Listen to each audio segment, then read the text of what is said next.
how do we make sure that while they've got a feel for it, while they understand the use of it, is there some way we can tool them up?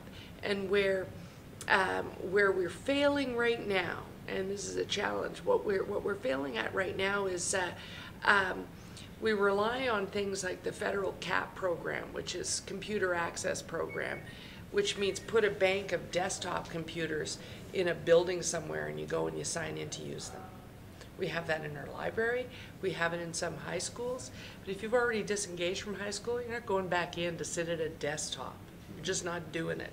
So what's the benefit of putting mobile technology in the hands of kids? And will they respect it? Will they help us catalog it so that we can be bureaucratic about it?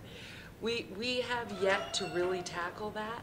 Mozilla Foundation doing Kids Hacker Day. Bring your kids in and we'll just get them to play with what technology exists. We'll have all types here. We'll have all types of networking. How do you network one unit to another in an easy and fast way so that if you understand it, you can do it just because you walked in the room today.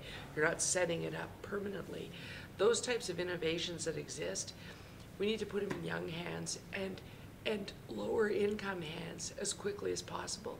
Because if we put those things in their hands and put them up on the platform where we're really all talking about the city, that's where they will be most comfortable telling us what they need.